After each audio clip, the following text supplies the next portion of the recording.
What do you have to do when a queen decides she's going to pop in to see you, and not just any old queen, Victoria? Like a pair of obsessed Victoria groupies, we're pursuing her around the country to the posh pad she visited. We'll be delving into her personal diaries to reveal what happened behind closed doors. Today, Scone Palace.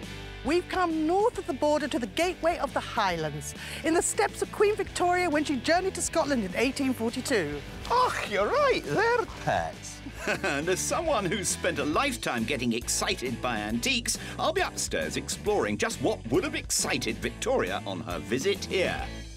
These Scots have got our chair. And as a chef who's passionate about all sorts of food, I'll be going downstairs to the kitchen where I'll be rediscovering a fantastic 19th century recipe that was served to Victoria. Give it a really good breathe, get breathing on there. And letting Tim take the biscuit. Queen Victoria. Queen Victoria.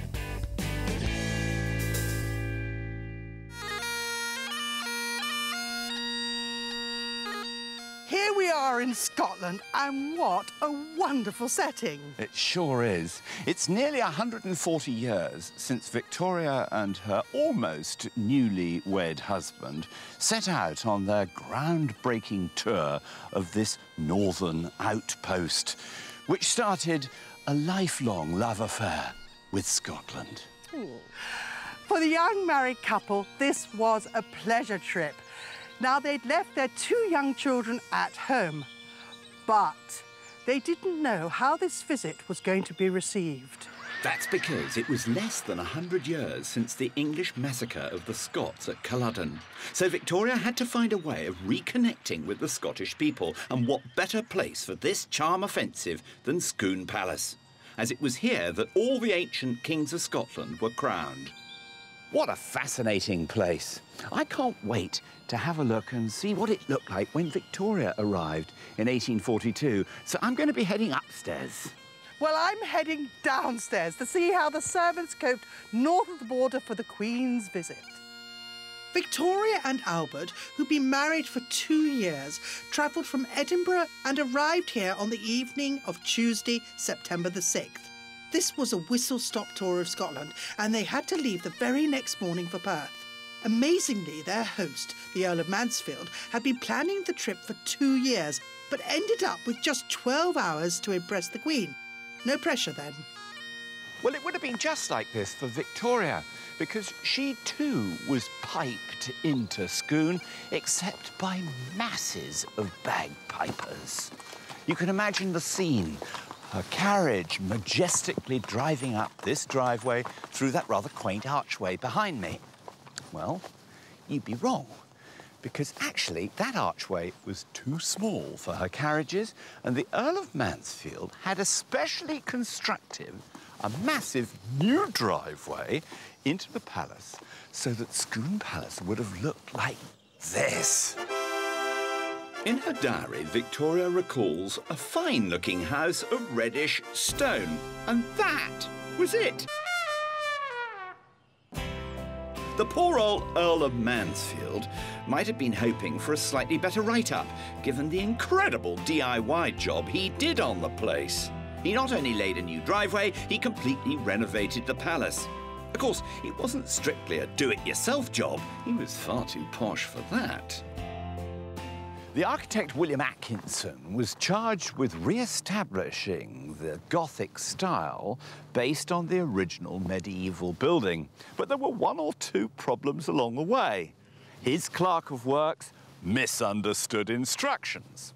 And as a result, a lot of those original medieval features were lost forever. A great shame.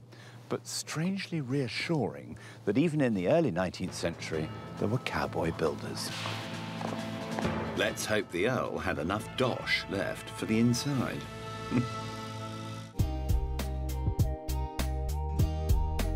Today, these corridors lead to the offices that keep the modern palace running.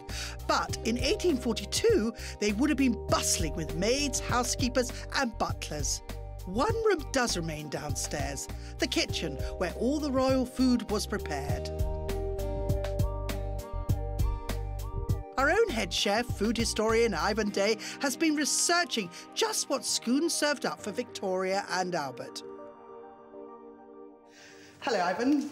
Rosemary. I'm so excited to be in Scotland. So what have you got Scottish cookery for me today? Well, it's very, very Scottish, and it's something that was actually served to Queen Victoria. We're going to be making shortbread.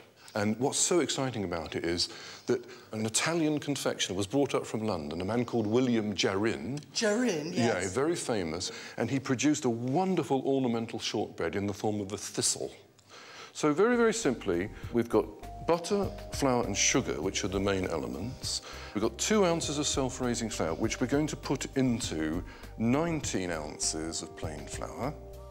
And then 2 ounces of rice flour that goes in. And we're specifically told in this Victorian recipe to put half of the sugar in. So I'm going to put about 4 ounces. There's 8 ounces there altogether. And then the next job, which I'm going to give to you, because I know you love this That's why I've just rolled my thing, sleeves up. I am so pleased. If I cut the butter in for you, Yes, thank you. you can start to rub it in. That's holding together nicely. It's holding together brilliantly. So what we do now is I'd like you to stop. You nowadays would not moisten this with an egg. No, I wouldn't. What would you...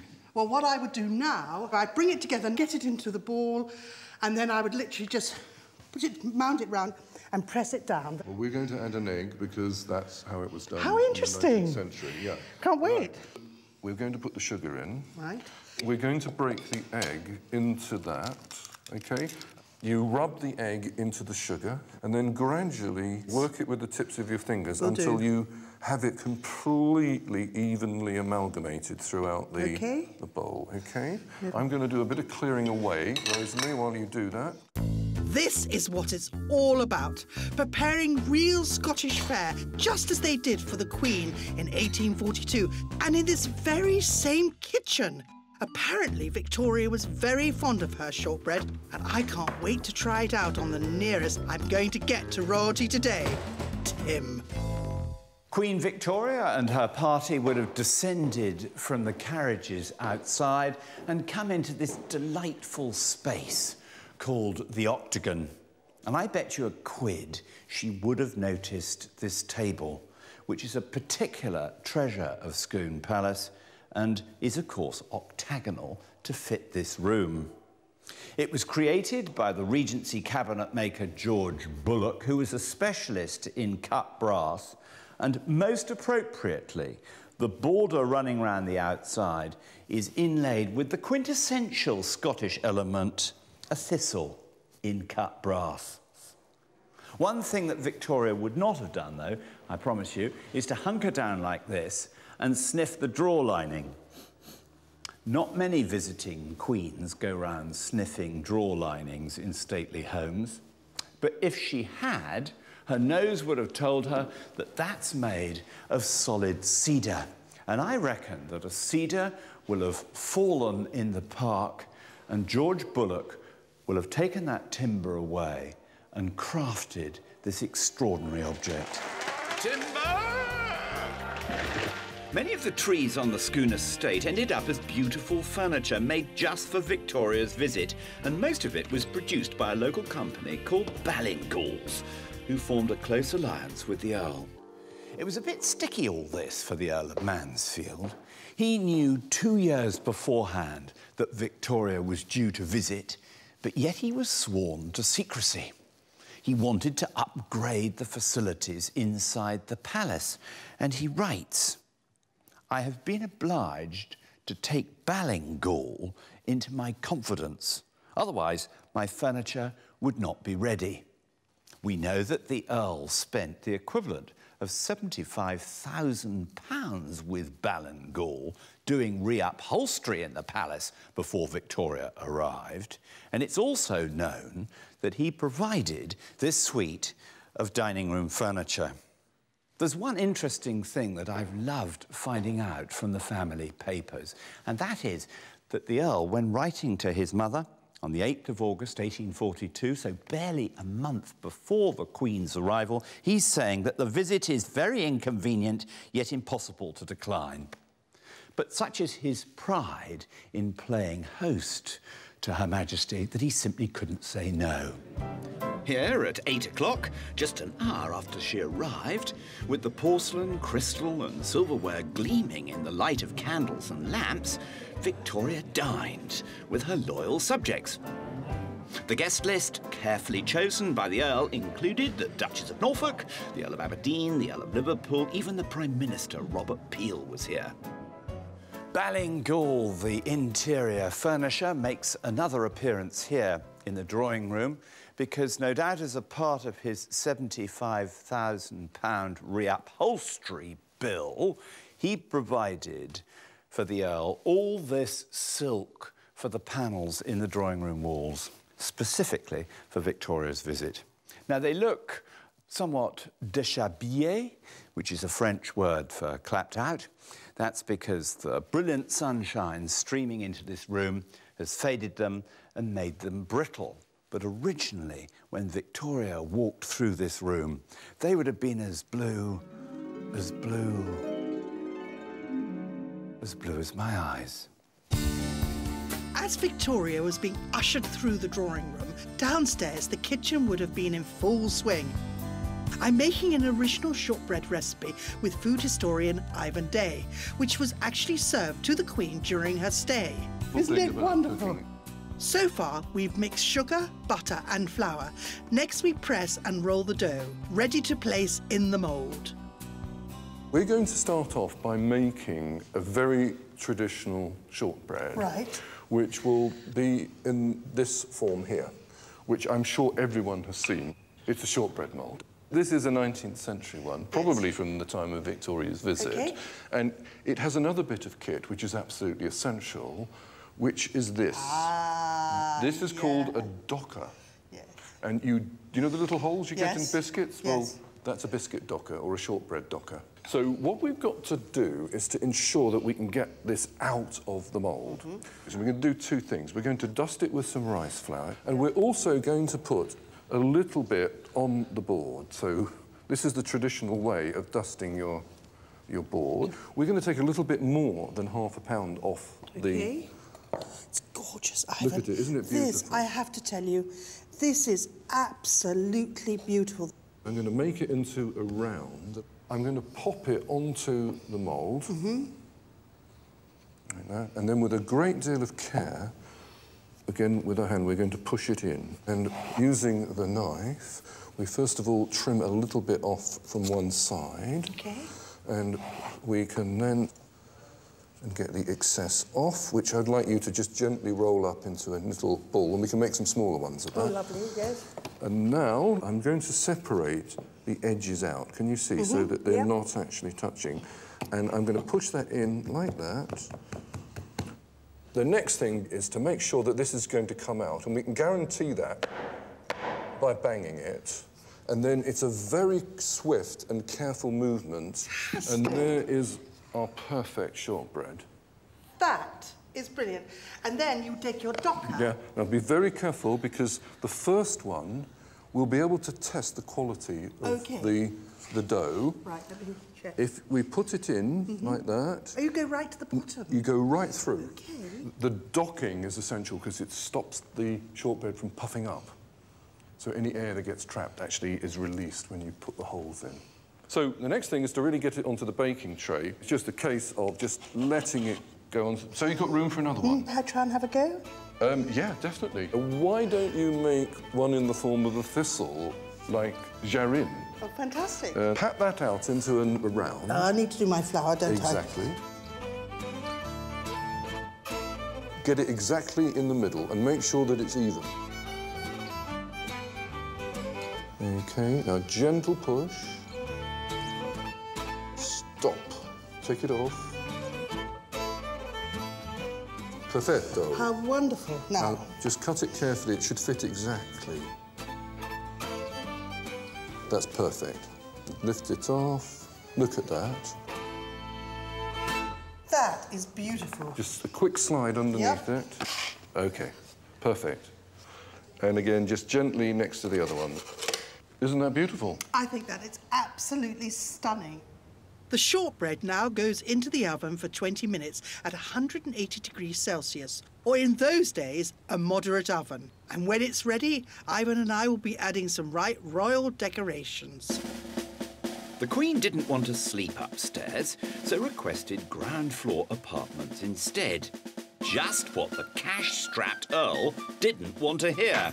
So once again, in came the builders to create a new suite, fitted with a private dressing room for Albert and, of course, the royal boudoir. All this work for a 12-hour visit, about 6 of which would have been spent in this bed, which Victoria and Albert shared. Pretty unusual for the monarchy. But Victoria was not straight-laced. She was on her hulls, after all, and the kids were at home. Nudge, nudge, say no more. On arrival in her rooms, Victoria would have been on a mission. I mean, aren't most women, having been in an open carriage all day on a mission? Where do they go when they're on a mission? Well, logically, not to a bookcase. But this is a bookcase with a difference. If you reach round here to that secret button and press it, the jib door, which is this bookcase itself, opens up. And Victoria would have headed inside to her other throne. At least, what's left of it. The Earl had thought of everything, even a secret ladies' room. But it wasn't just the renovations upstairs that he had splashed out on. The house archivist, Sarah Adams, has a revealing account of exactly what he spent on the catering and the staff downstairs. Hello, Sarah. Hello. I believe you've got a very special book to show me. Yes, that's right. We have a book of expenditure for the time that the Queen was at Scone. So it shows us what was spent on food and groceries and also on servants as well. For a flying visit of just 12 hours, it's remarkable how much food was ordered in. Some paid for butcher and meat £38, 14 shillings and 9.5 pence. That's about £1,700 in today's money. When we compare it what was paid in preceding weeks, we've got £14 the week before and £6 the week before that, so there was quite a significant jump. The total for that week was £69, 8 shillings. That would be in today's figure about £3,000.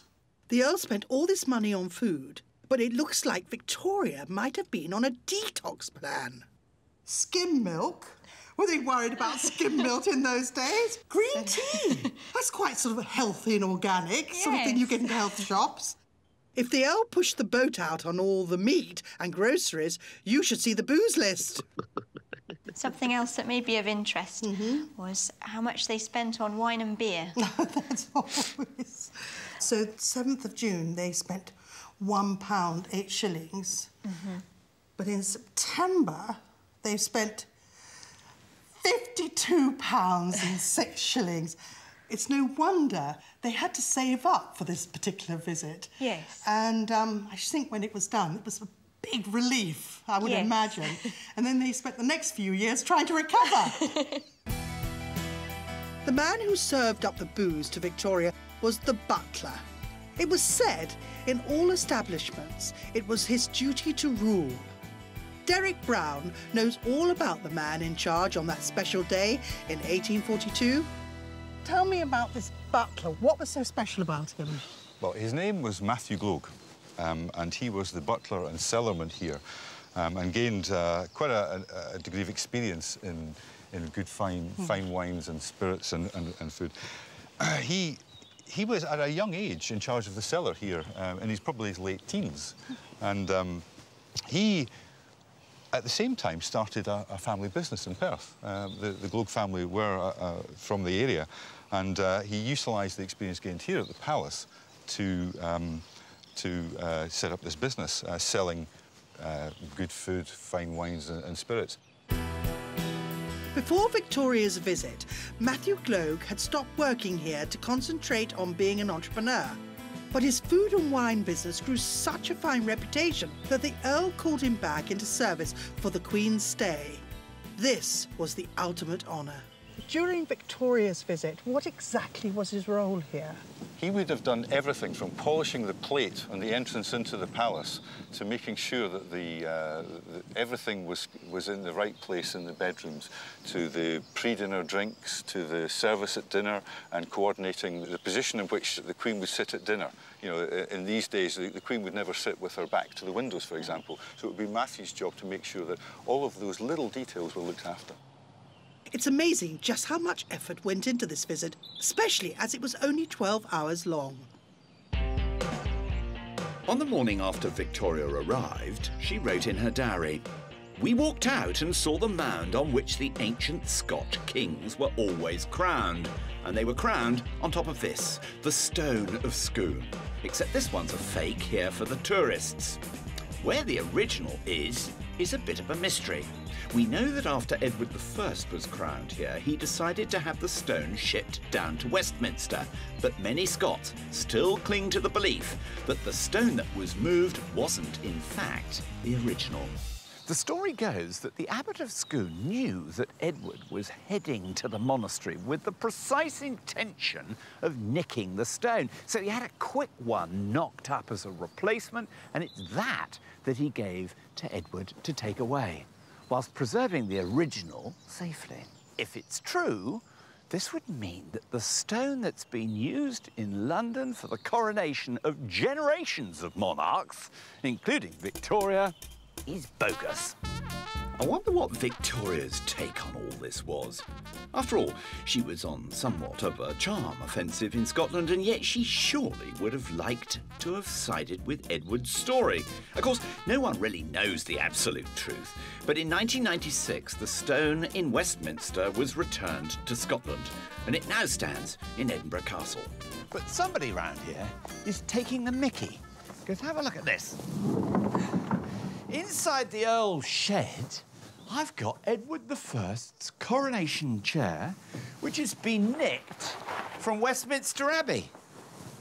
These Scots have got our chair. And in this box back here, we've got the Stone of Scone ready to tuck underneath. What's going on, then? It's a disgrace. The truth of the matter is that this is a film prop.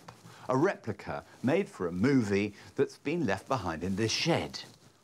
At least, I think it is. This is all very confusing.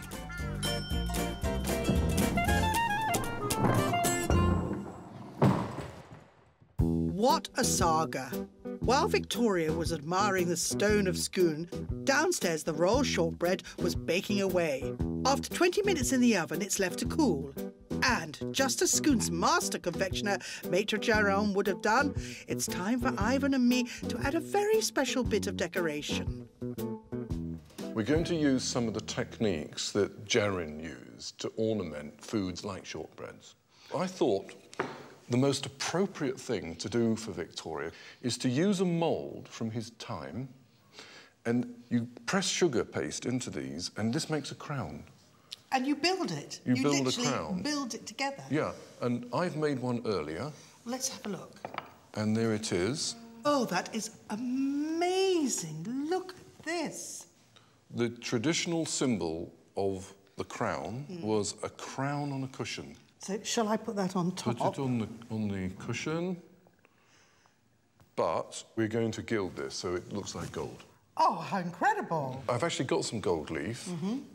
And it's on what is called a gilder's pad, which is this soft chamois leather pad. It's very delicate stuff, isn't it?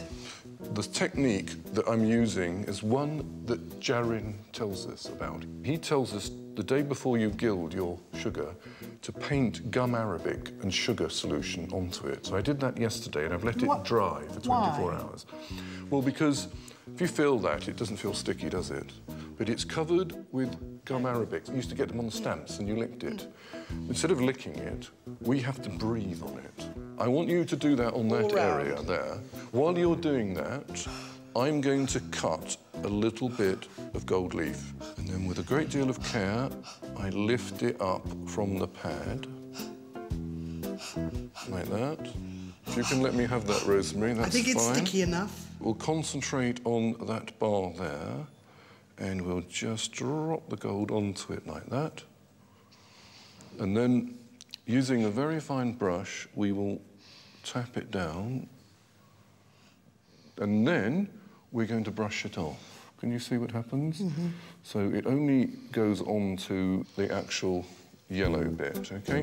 Now, I'll get you to do the Auburn cross on the top, so give it a really good breathe, get breathing on that.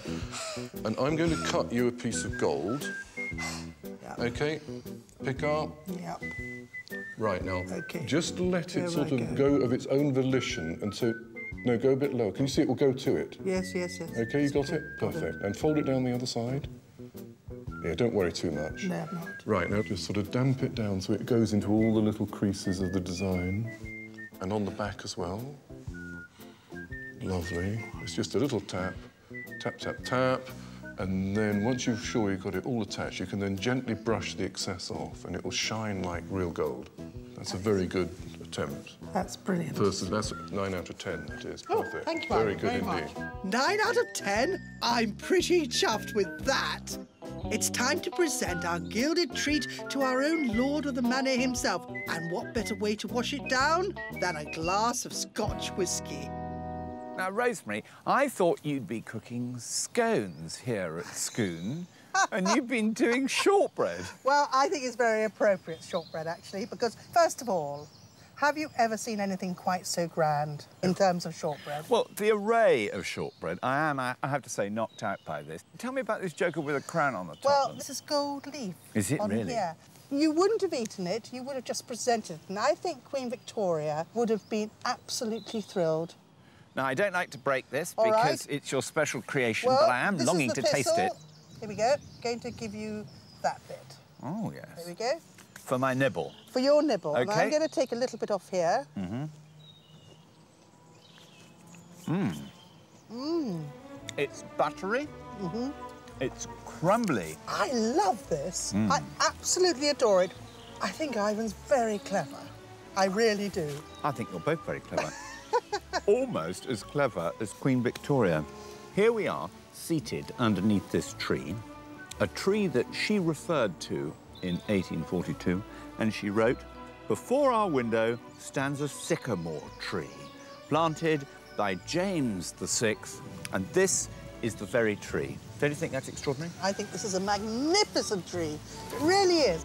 But the most remarkable thing is that the Earl spent 2 years planning this fleeting visit. Despite all this work and effort, the new driveway, all this cookery that you've been doing, the expenditure on the furniture, the whole flim-flam for this visit, and Victoria was only here for 12 hours. It's incredible. And therefore, I think we need to have I think definitely a drink. A toast to Queen Victoria. Queen Victoria. Cheers. Cheers. Ah, yes.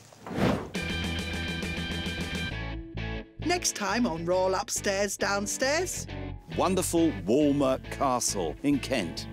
Like Victoria and Albert, we're going to take in the sea air as they try to escape the glare of the royal spotlight for a romantic getaway by the coast.